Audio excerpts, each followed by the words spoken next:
আসসালামু আলাইকুম viewers, welcome to my channel Samira Sanjana. আবারও চলে আসলাম নতুন একটা রেসিপি নিয়ে। আজ আমি আপনাদেরকে ঈদ স্পেশাল বিফ কালা ভুনা রেসিপিটা তৈরি করে দেখাবো। এই রেসিপিটা আমরা অনেকেই মনে করি খুবই কঠিন মনে হয় তৈরি করা, কিন্তু না, এই রেসিপিটা দেখতে যেমন সুন্দর, খেতেও খুবই সুস্বাদু এবং কি রান্না করাটা খুবই ইজি। তো আজকে আমি আপনাদেরকে খুবই সহজভাবে রেসিপিটা তৈরি করে দেখাবো, যাতে আপনারা ঘরেই আমার মতোই খুবই সহজভাবে এই কালা ভুনা রেসিপিটা তৈরি করতে পারেন। তাই ভিডিওটা প্রথম থেকে শেষ পর্যন্ত দেখার অনুরোধ রইল। তো চলুন রেসিপিটা শুরু করা যাক।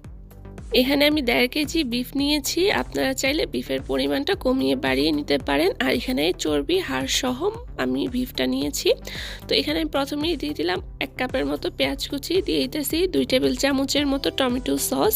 যেহেতু এটা বিফ, তাই এখানে আমি পেঁয়াজ কুচিটা একটু মোটা করেই কেটেছি। আরও দিয়ে দিলাম এখানে আমি আধা কাপের মতো সরিষার তেল। চেষ্টা করবেন এই কালা ভুনার মধ্যে সরিষার তেলটা ব্যবহার করার জন্য, এটা কিন্তু মাস্ট। তারপরে দিয়ে দিলাম 2 টেবিল চামচ সয়া সস। এই সয়া সসটাও দেওয়ার চেষ্টা করবেন।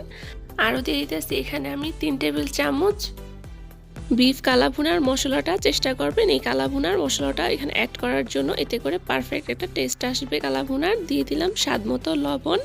তারপরে দিয়ে দিতেছি এখানে আমি 2 টেবিল চামচ আদা রসুন বাটা। এই আদা রসুন বাটাটা অপশনাল, আপনারা চাইলে প্যাকেটের মশলাটা দিয়েই কিন্তু সম্পূর্ণ রান্নাটা কমপ্লিট করতে পারেন। তারপরে এখন এটাকে আমি ভালোভাবে মিক্সড করে নিব। চেষ্টা করবেন হাতের সাহায্যে এটাকে মিক্সড করে নেওয়ার জন্য, এতে করে খুব সুন্দরভাবে একটা মিক্সড হবে। আর এই তো এই পর্যায়ে এটা মিক্সড করা হয়ে গেছে ভালোভাবে। এখন এখানে আমি 1 কাপের মতো পানি অ্যাড করে দিব। আর পানি অ্যাড করার পরে আমি আবারও হাতের সাহায্যে কাজটা করে নিব। আপনারা চাইলে এই পর্যায়ে গ্লাভস পরে নিতে পারেন কিংবা চামচের সাহায্য করতে পারেন, তবে হাতের সাহায্যে করলে আমার কাছে মনে হয় কি কাজটা ভালো হয়। তো এই তো এই পর্যায়ে আমি চুলার আঁচটা ধরিয়ে দিলাম আর এটাকে ঢাকনা দিয়ে ঢেকে দিলাম। ফিরে আসছি 4-5 মিনিট পর, অর্থাৎ বলক আসার পরে। তো ফিরে আসলাম বলক আসার পরে, আর এই পর্যায়ে আমি এটাকে নেড়ে দিব। আর দেখুন মাংসের গায়ে থেকেও বেশ কিছুটা পানি বের হয়েছে। আর এই পর্যায়ে আমি এটাকে মিডিয়াম আঁচে রেখে আমি এটাকে পুরোপুরি রান্না করে নিব। ফিরে আসছি পুরোপুরি রান্না হওয়ার পর। আর আরেকটা কথা, এখানে যেহেতু আমি প্যাকেটের মশলাটা ব্যবহার করেছি, তাই এখানে আমি এক্সট্রাভাবে কোনো মশলা অ্যাড করিনি, কারণ প্যাকেটের মশলার মধ্যে সম্পূর্ণ মশলা দেওয়া থাকে। আর আরেকটা কথা, প্যাকেটের মশলার মধ্যে কিন্তু 2টা মশলা থাকে, একটা হচ্ছে বড় প্যাকেটের, একটা হচ্ছে ছোট প্যাকেটের। এখানে আমি প্রথমে বড় প্যাকেটেরটা ব্যবহার করেছি, আর নামানোর আগে আমি ছোট প্যাকেটেরটা ব্যবহার করব।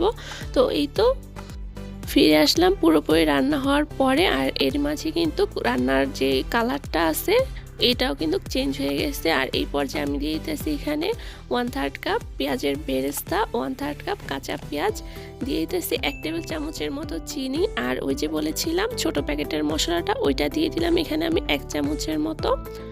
আর এই তো এটাকে আমি এখন ভালোভাবে মিক্সড করে আবারও রেখে দিব 10 থেকে 15 মিনিটের মতো মিডিয়াম আঁচে। তবে আপনারা চাইলে এই পর্যায়ে কাঁচামরিচ ব্যবহার করতে পারেন, তবে আমার হাতের কাছে ছিল না, তাই আমি আর ব্যবহার করলাম না কাঁচামরিচ। তবে আপনাদের হাতের কাছে থাকলে দিয়ে নিতে পারেন। আর আজকের মাংসটা আমি রান্না করেছি যে প্রথমে 1 কাপ পানি দিয়েছিলাম, ওই পানি আর মাংসের গায়ে থেকে যে পানিটা বের হয়েছে ওই পানি দিয়ে মিডিয়াম আঁচে আমার মাংস রান্নাটা কমপ্লিট হয়ে গেছে। তবে আপনাদের ক্ষেত্রে পানির পরিমাণটা বেশি লাগতে পারে। তো এই তো ফিরে আসলাম ঠিক 15 মিনিট পরে। আর এরই মাঝে তো তৈরি হয়ে গেল আমার ঈদ স্পেশাল বিফ কালা ভুনা রেসিপি। দেখুন দেখতে কতটা ইয়াম্মি লাগতেছে, খেতেও খুবই সুস্বাদু ছিল। তো এই তো এখন এটাকে আমি চুলা থেকে নামিয়ে চলে যাব পরিবেশনের জন্য।